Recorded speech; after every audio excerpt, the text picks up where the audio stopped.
Hi, I'm Cameron. Welcome to my video. Today, we're going to be talking about editing. Whoa, love editing. Now, the fun thing about this presentation is that I have had no electricity for days, so this is a very last minute kind of bare bones. We're just going to, get us out there and talk about what's important and, cut the fluff, cut the fat, right?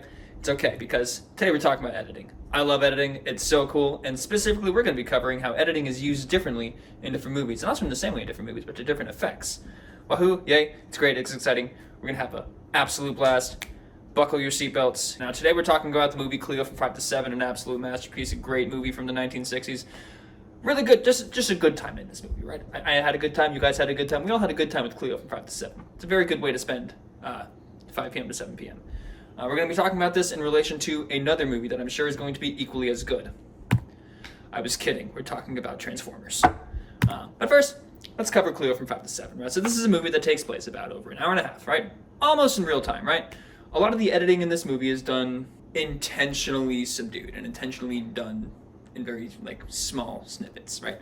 Because you want your shots to linger, to feel like they can breathe, and to kind of feel like you are stuck in this moment with her, right? We're experiencing her day and experiencing her interpretation of life through her eyes. Here's an example of that happening. In this scene, where I'm going to speed it up because we don't have all the time in the world. We don't have 5 to 7. We have 3 minutes. So here's a shot. Shot started here. She's got her stuff right. She's getting the song going on. The song starts. It's a really great song. It's a beautiful song. Listen to it if you can. I love it. But we're just gonna blast through. And what's important about this scene right now, what you're noticing, is that with the editing, there is no editing. I mean, there is, but there's not, because they're not doing a lot of cuts right now. They're just letting the camera do its thing. They're letting the actors doing their thing. They're letting the choreography do its thing. They're letting the actress sing her lovely song, and us as the audience, we are trapped in this moment. Not trapped. We're living gallantly in this moment. We're having a great time. We are perplexed. Not perplexed. We are locked in. Right. We're having a great time because we're not cutting away. We don't need to look at anything else. We don't need any distractions or fancy gizmos. Right.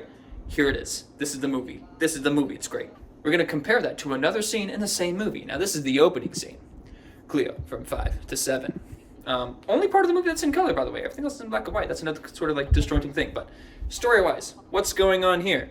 She's getting her fortune or her tarot card thing read, right?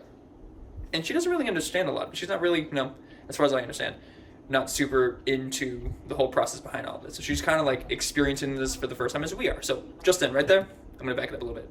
Look, 1, 2, 3, boom. All 3 are out. Boom. Now there's 2. Look. All these jump cuts are happening. It's so fast. It's so confusing. It's so disjointed. It's so what's the word? Disjunctive. Good job, class. Everyone knows the word disjunctive. This is disjunctive editing.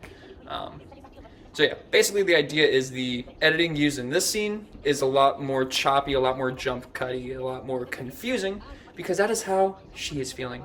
She's feeling confused. Now, how does this relate to our other movie, Transformers 2? Now, it's a very different movie, made in a very different time, made with a very different intention and a very different intended audience and all this sort of stuff, right? It's a lot more modern, which means they have a lot more of a quicker pace throughout the entire thing. They just want to keep the action moving, keep the plot moving. Don't let the audience think for a second. Just keep them, taking in information.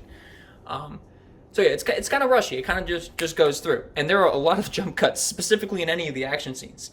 Because we want to add to the sense of confusion, add to the sense of disjunction and all this sort of stuff to scenes when the characters are feeling like things aren't exactly right, which is almost every scene, because they're facing down giant monster robots. So, of course it'd be all, wild. Let's look at this scene. Whoa! So they're in a car, right, and it's going, that's a crazy cut. Oh, there it is. They're moving along. That's a bit of a jump cut, that's okay. Oh, wow, what? Things are happening? Things are going really fast. Look at how these cuts are going. It's so quick. It's so quick. Now it's in the air. Now he's out of the car. This is all happening so much faster than it would happen in real life. But because it's an action movie, we want to keep the adrenaline high. We're going to be doing these jump cuts. We're going to do this disjunctional editing to make everything feel. Now they're over the ocean, right? We're compressing time. We're fast forwarding through this whole thing because we don't need to see every single second of this thing happening, right? We just need to see the highlights, I guess. I don't know. So that's an example of editing being used in Transformers. Yeah, they're falling through a building now. And I'm sure that's gonna be bad. That's gonna be terrible. Nope, it's fine because they have airbags. We love airbags. Cool. Alright, that's editing. Thank you for listening, and don't forget to like and subscribe, and yeah, bye.